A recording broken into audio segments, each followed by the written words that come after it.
end up getting surrounded very, very easily, and you are almost forced to engage in bad spots. If you have any kind of disadvantage, you lose everything really, really quickly. So you have to be very, very vulnerable. You're very, very vulnerable with that. But CadenZa's going for fast roaches. Seems like CadenZa's going to possibly skipping the metabolic boost and going just straight for a little bit of a roach play, as the 100 gas is there, but no metabolic boost is actually there. But Aurora does have a bunch of lings out on the field. Spawn Crawler made in the main. Probably going to bring it down to the natural. Go ahead and try and defend with that. As gas to be in mind, we might be seeing speed happening in a second.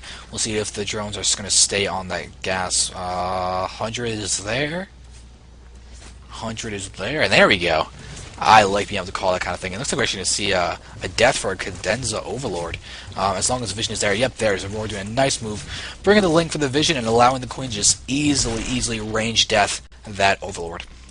Which is unfortunate because CadenZa only made a single Overlord, and now instead of being above supply, it's a supply cap once again for CadenZa, which is slowing a lot. Now full Overlord time of 30 seconds, 25 seconds is now wasted in terms of production from CadenZa, who is getting metabolic boost. The Roach Warren is out, but not really many roaches are on the field at all.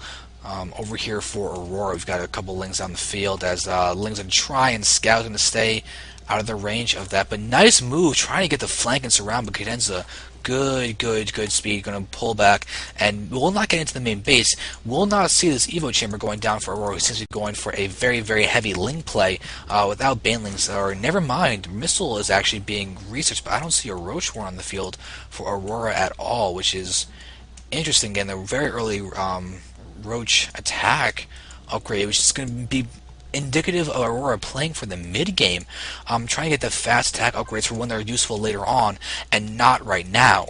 I really like that because CadenZa's playing for the mid game as well, getting the actual units themselves, but not the upgrades. So once Aurora can actually get them down, that'll be huge. And oh, the Queen's gonna get picked off. Nice job, and it does fall. And I don't think, did any lings get lost?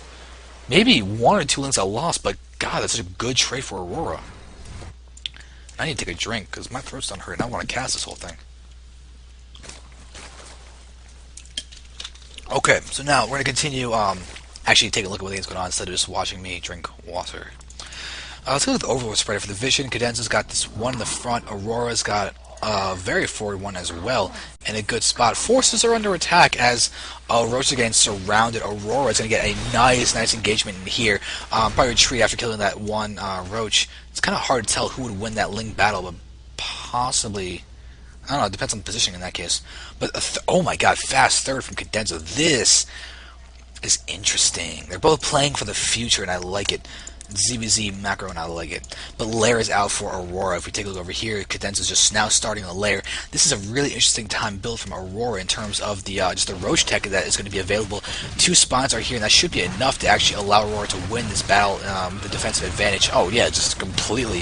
CadenZa just lost a whole lot, but Aurora is just increasing her lead. I'm waiting for Gleal and a bunch of roaches to come out. This +1 attack is almost done. There's the Gleal. With a +1 and the Gleal going to be done much faster than CadenZa, who doesn't even have the lair tech yet. This could be huge. Aurora going to have an incredibly strong timing attack with this, especially with Aurora investing in this base. And I believe that this was just now scouted by Aurora. If you look down here, yeah, it's been seen. So Aurora is going to be confident in a 2-base push right now. Look at the roaches are moving out. Even though this slow, I believe Aurora is thinking I can do some damage, possibly force to cancel. A few lings and a queen are all that are here to defend, and the hatchery can't be canceled anymore. It's just finished.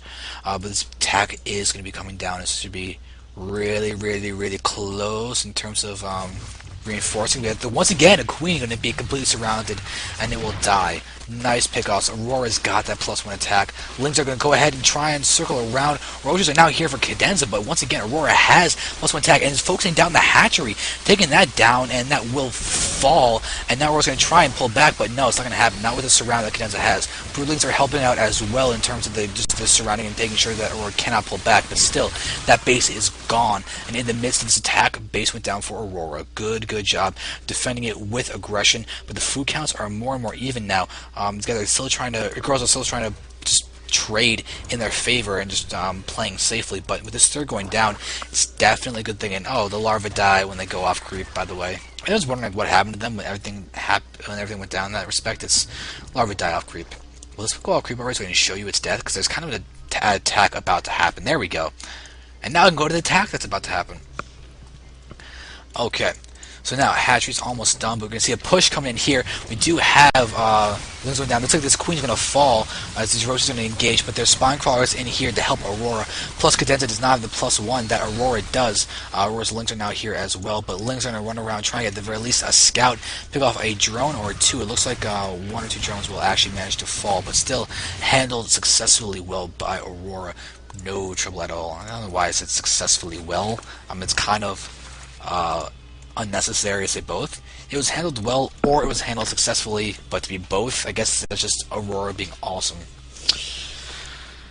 Yeah, I'll go with that.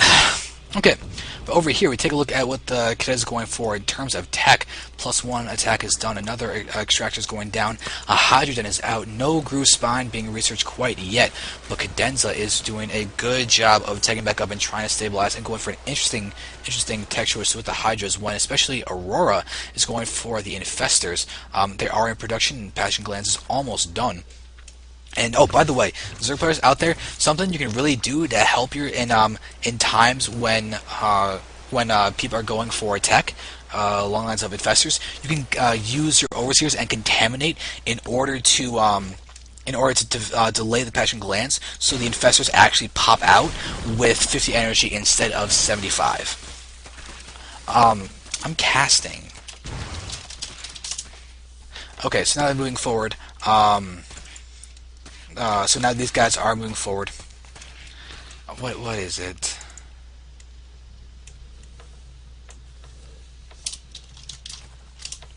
Okay, so now, by the way, it's not GT Navi, it's a different one. So now, roaches are moving forward. These guys are happening. Infestors are out here.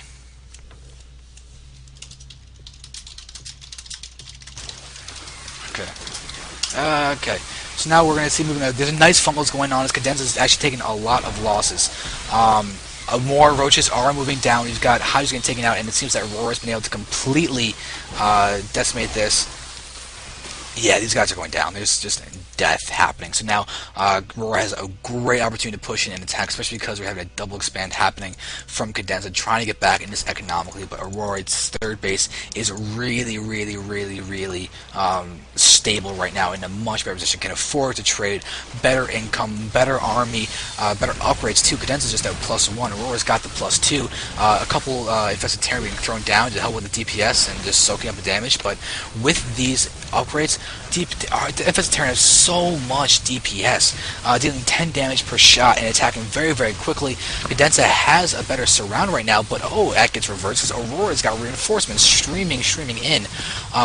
The infestors are still alive too, with just one guy, and GG gets called, so CadenZa is going to be down 0-1. We're going to get number 2 in a second.